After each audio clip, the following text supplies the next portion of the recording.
and we're not even voting, so, yeah. All right. Historical Commission meeting, December 18th.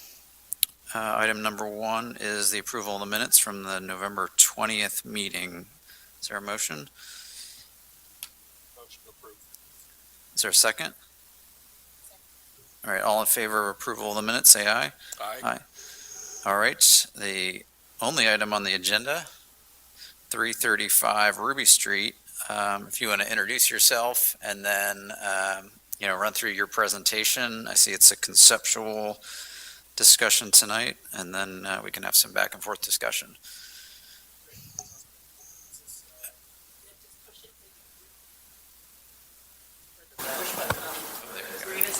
All right. Okay. All right. Well, thanks for coming out the week before the holiday. And my name is Tom Reiner, and I'm the owner of the house at 335 Ruby Street. And I just want to talk a little bit about the project that we would like to do on that property. I assume you're all looking at the presentation there on your screens, right? Okay, great. So the first image here is just the existing adjacent streetscapes. And so you can see that the house is pretty unusual for the area. It's detached, foursquare. And as far as I could tell, looking through the archives of the newspapers, it was built in around 1922, 1924. And it doesn't seem like it was built for any particularly important person. It was a fellow by the name of Weber who built it, and he was an employee at the clock factory, from what I can tell. So I guess he just wanted to have a different house than everybody else. And so you can see on Ruby Street, there's a lot of row houses there, generally about 16 feet wide. Same thing along the north side of 4th Street and the south side of 4th Street as well.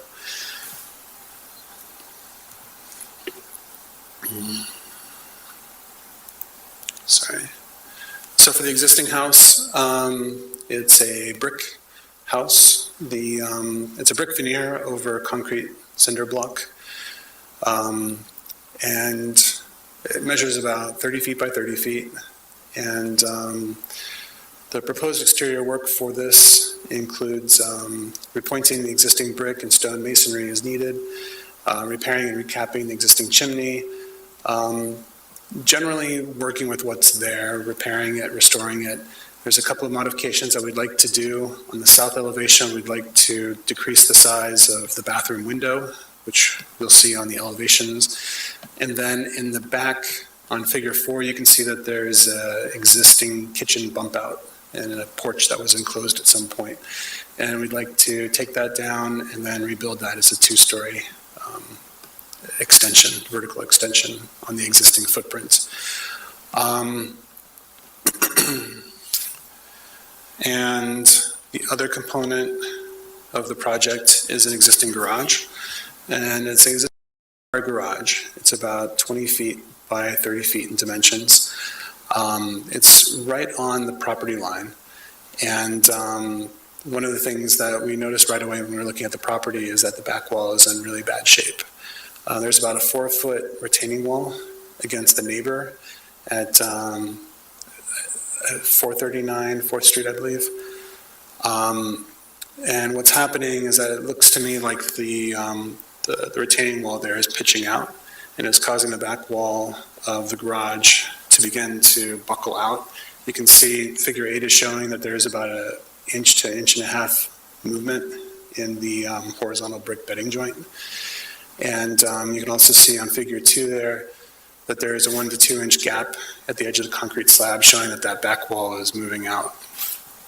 So between that and then also on the side wall, figure 4 is showing some stepped cracks in the masonry at the south elevation of the garage.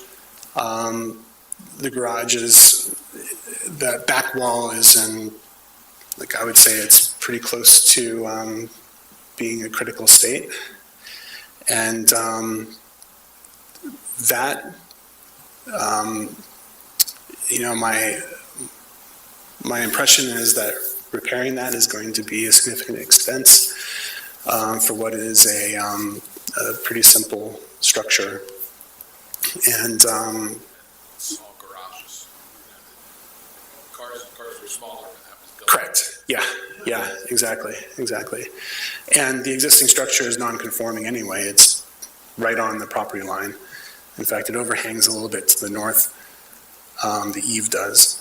But all of that taken into consideration, we'd like to propose knocking it down and replacing it with a different structure. This is the existing plan. You can see the garage on the top right. And then we have the existing footprint of the house. And you can see the outline of the proposed garage dashed. And that is right here. And I've marked the property lines and also the 5-foot required setback for what we're proposing, which is a 2-story structure. And then this is the proposed structure. So you can see here, this is the proposed footprint of the new garage. The stair and the eave overhang slightly into the 5-foot setback. And this was reviewed at the October zoning meeting, and they approved the proposed work. I was able to get an easement with the neighbor, a maintenance easement to access the back of the house there to make up for the encroachment into the 5-foot setback. And along the north side, we're within the 5-foot setback. And really the parameter there is that we wanted to keep the side of the neighbor's house as free as possible so that we're not encroaching on their sunlight or fresh air or anything like that. And also we wanted to make sure that we're not blocking the windows in our spaces as well. Very close to your house. Like, what's the distance? It's actually 5 foot there. Okay. Yeah, it's Because It it's is. the overhang, so you're doing wall to wall, not, it's going to look closer. yeah, it is. I mean, it's at a different height. You're almost gonna touch. Yeah, it's at a different height, for sure. But, I mean, we kind of like the idea of it being like this compressed passageway with the gate, and then you get back into it, and then it's a more private space in the back. Being a corner lot, you're not getting as much privacy as you would in the standard lot. But we also kind of like the fact that, you do have this viewscape to the street, and, we're planning on keeping that open as well.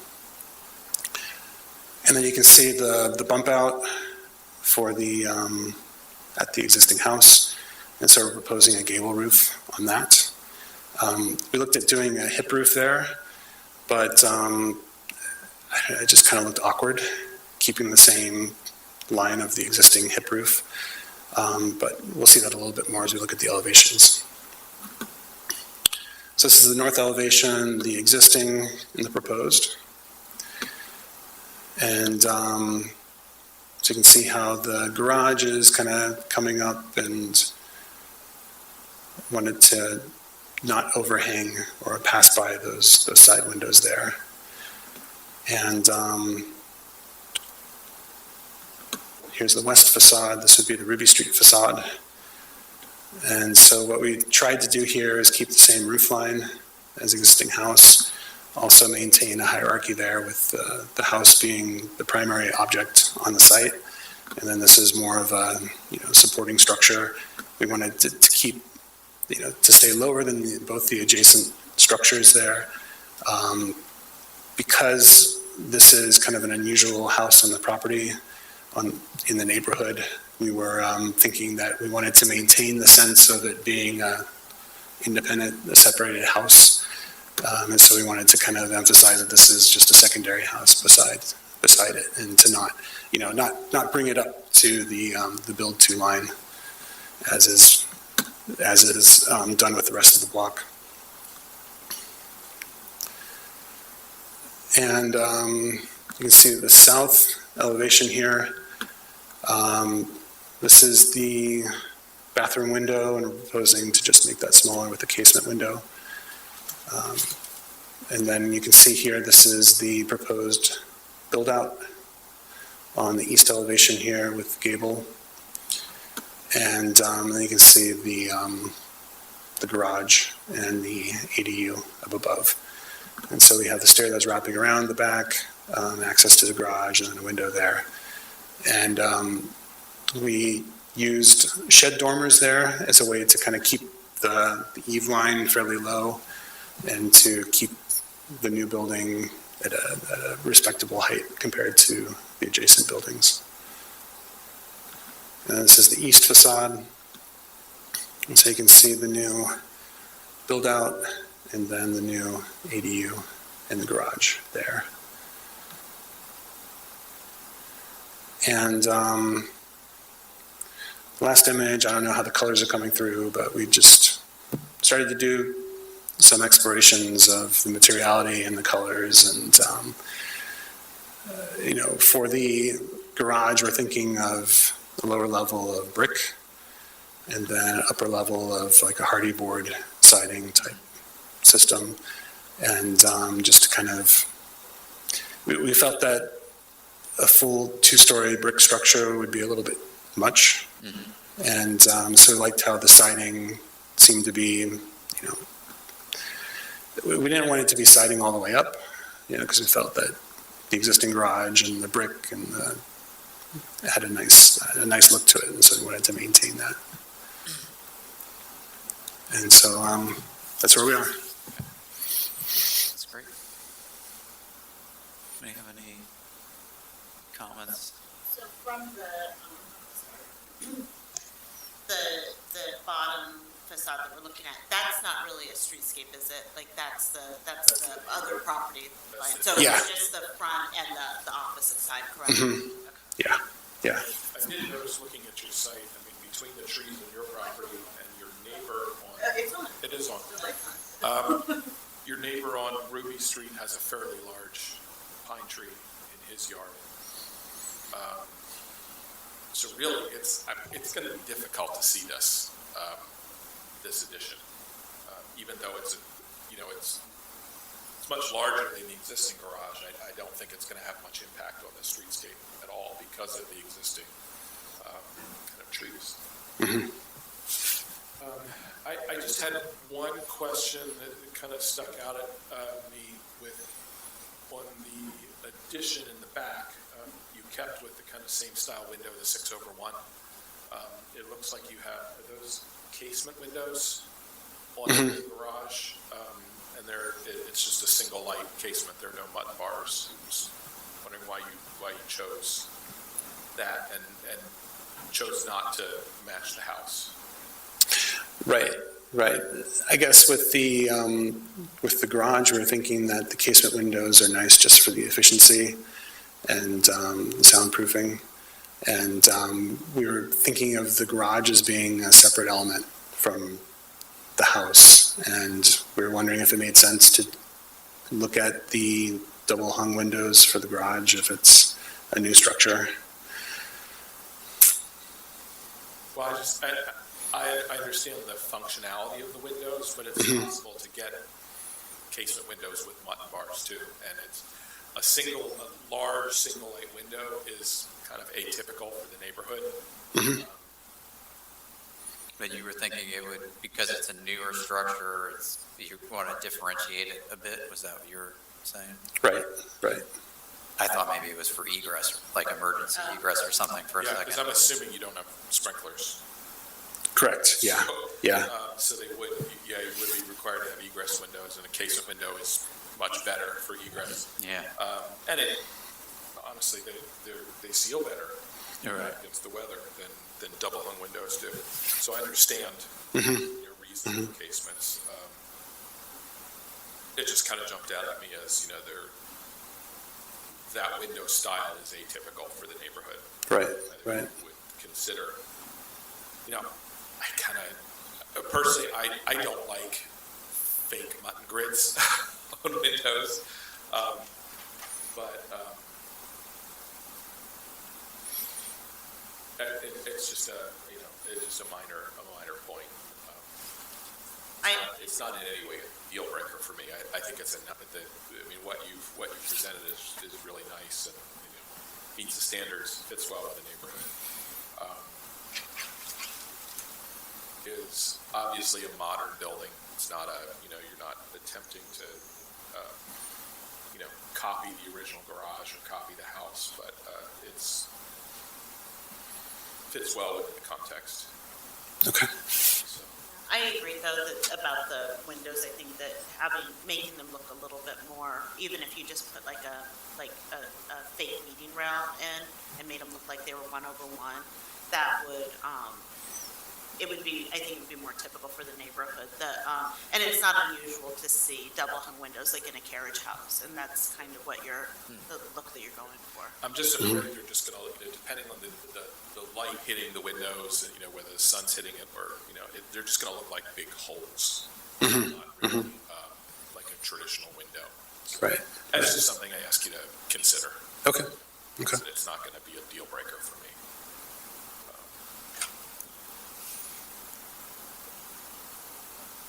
John, you have anything? No, I think it's a good presentation. I think it's a good design. Yeah, no comments, I don't think, on materiality. I think when you come back for a recommendation of approval, if you have a brick in mind and you have it in hand, or a product sheet of, the siding or the window type, if you bring that along for reference, then, yeah, that'll work. Now, you mentioned you're going to repoint the brick on the house.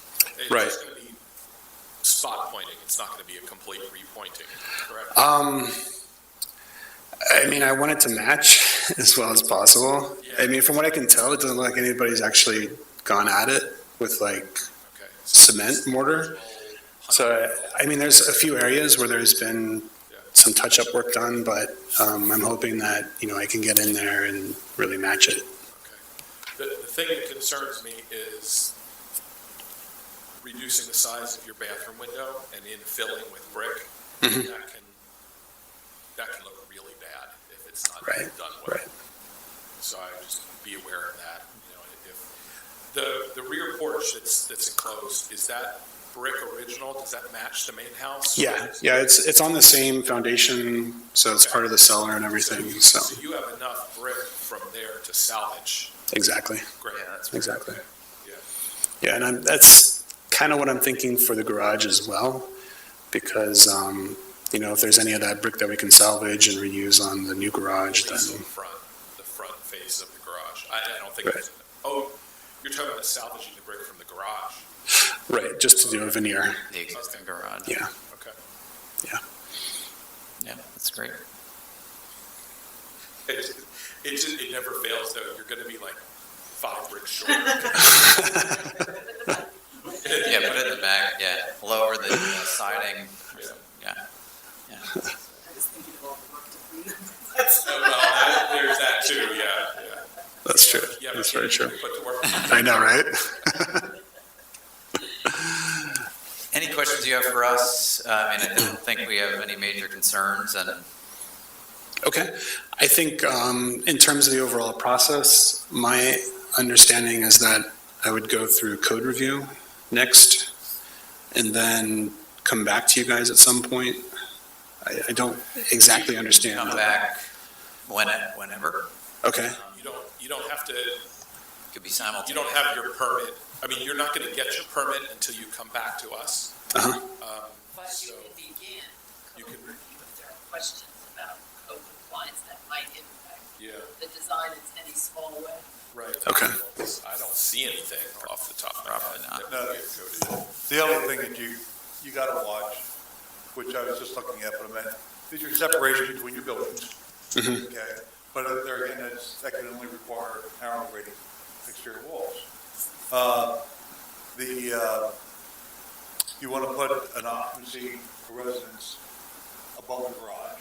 Okay, it's still an accessory structure, it's still a single family dwelling building. Okay, even though you might have 2 families living here, it's not a 2-family building, each building is a single family dwelling. So you have to have your horizontal separation between the garage right, and the dwelling up above. So again, everything, and you have, being a single-family dwelling, you have to have one egress door, which you're complying with in the back, running down the stairway.